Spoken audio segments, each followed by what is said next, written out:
안녕하세요. 코인우먼입니다. 오늘은 2024년 7월 13일 토요일 오후 12시 13분 경입니다. 구독과 좋아요, 알림 설정 정중히 부탁드리면서 오늘 영상 시작하겠습니다. 독일 정부 추정 주소가 비트코인 보유 전량을 매도 완료했다는 좋은 소식입니다. 6월 19일부터 시작해서 24일이 걸렸으며 총 49,858.7 비트코인을 평단가 58,480달러에 매도한 결과 회수한 금액이 29억 1,500만 달러, 하나로 치면 약 4조 원 정도 되는 규모인데요. 이 정도 규모의 회수를 했다라고 얘기를 하고 있습니다. 마운트 곡수 등 다른 이슈들도 있었지만 비트코인 가격 하락에 영향을 준 시작했던 것이 바로 독일 정부의 매도가 이제 마무리가 되었다는 점이 매우 다행스러운 일 중에 하나인데요. 비트코인 선물 ETF 역시 6거래일 연속 유입세가 지속이 되었고 실제로 3억 달러 이상 순유입이 발생한 것은 지난 6월 5일 이후 처음이란 점. 이뿐만이 아니라 미스터 100으로 알려진 고래 주소가 이번 주에만 1400 비트코인 가량을 추가 매수한 점은 긍정적으로 바라볼 수 있을 것 같습니다. 독일 정부 비트코인 매도의 악재가 이제는 사라졌고 남은 것은 마운트 곡수 잠재적 물량의 실제 매도 영향과 그리고 채굴자들의 수익성 악화로 인한 비트코인 매도 이 두 가지 정도가 남아있는 것 같은데요. 사이클 캐피털에 의하면 마운트 곡수가 상환한 비트코인 중 현재까지 1545 비트코인만 거래소로 입금됐다. 나머지는 아직 마운트 곡수 계정에 남아있어서 아직 실질적인 매도 압력은 없다라고 볼 수 있다라고 이야기를 하고 있습니다. 즉 실제 매도가 거의 없기 때문에 매도 압력에 의한 가격 하방 압력은 찾아볼 수 없다는 것인데요. 저희가 기대해 볼 만한 것은 마운트 곡수발 실제 매도 시작 시점에 4분기 FTX 보상으로 인한 투자자들의 암호화폐 매수, 그리고 9월의 금리 인하, 그리고 비트코인 현물 ETF로의 기관 유입 등의 영향으로 인해서 매수세가 같이 따라온다면 마운트 곡수발 실제 매도로 인한 리스크가 충분히 상쇄되는 여력이 있지 않을까 생각을 해봅니다. 비트코인 대 리플 XRP의 가격 비율이 2개월 내 최고 수준이라고 합니다. XRP의 이 같은 선전은 어제 영상에서 공유드렸던 시카고 상품거래소 CME와 CF 벤치마크가 XRP와 그리고 인터넷 컴퓨터 ICP의 지수와 기준 환율을 출시할 것이라고 발표한 데 힘입은 것으로 추정된다라고 이야기를 하고 있는데요. 실제로 코인 마켓캡 기준으로 봤을 때 리플 XRP는 24시간 대비 그리고 일주일 대비 해서 7% 그리고 13% 이상 상승을 보이면서 다른 알트코인 그리고 비트코인에 비해서 좋은 퍼포먼스를 보여주고 있습니다. 거기다가 리플 SEC의 소송의 최종 판결도 얼마 남지 않았습니다. 최종 판결의 내용을 떠나서 소송의 종결 자체에 대해서 투자자들은 긍정적 의미를 가지고 있기 때문에 XRP에 대한 기대감으로 나타나고 있다라고 보여지는데요. 7월 13일은 또 매우 의미가 있는 날입니다. 작년 7월 13일 도레스 판사가 XRP는 증권이 아니다라는 약식 판결을 내렸습니다. 이로써 1년이 지났는데요. 1주년이라고 보시면 될 것 같습니다.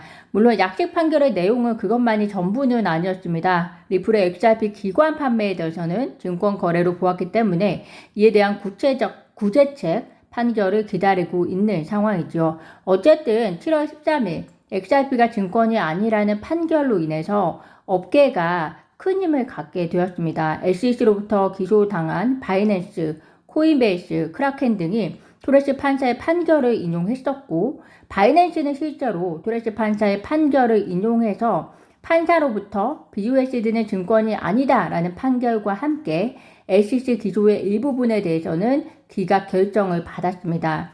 물론 나머지 쟁점들에 대해서는 소송이 진행 중이기는 하지만 의미 있는 승리라고 볼 수 있고요. 그렇지만 여전히 현재도 SEC는 거래소 대상으로 소송을 이어가고 있고 리플과 SEC 소송 역시 최종 판결을 앞두고 있지만 그 이후에 SEC가 항소할 가능성이 또 아예 없는 것도 아닙니다.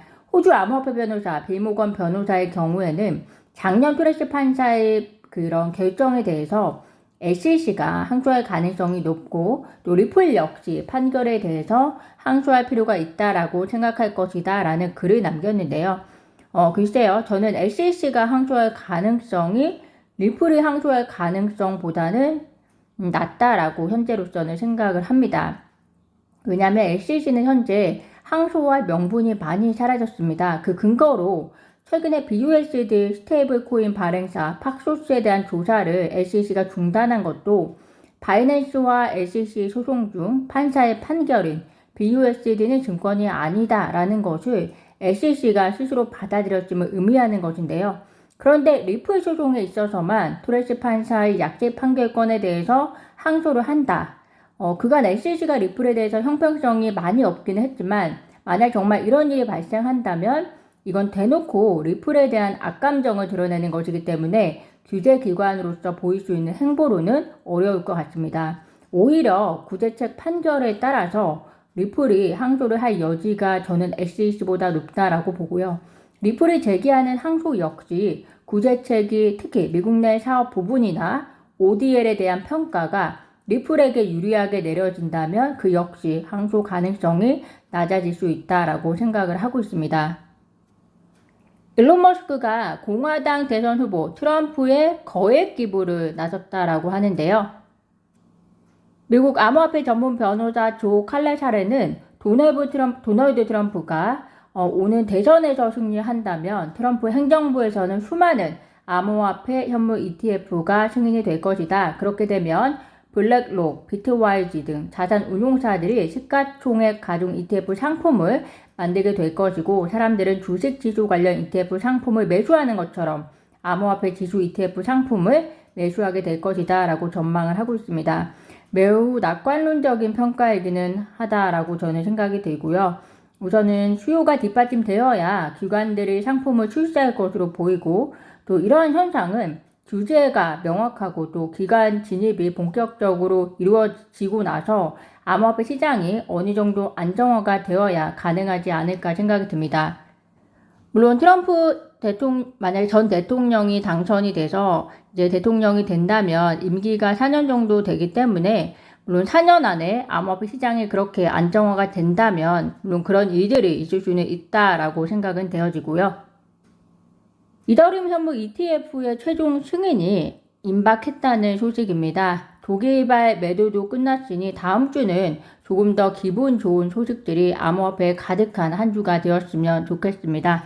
오늘 제가 준비한 소식은 여기까지입니다. 오늘도 영상 시청 진심으로 감사드리고요. 구독과 좋아요, 알림 설정은 코인우먼에게 큰 힘이 됩니다. 감사합니다.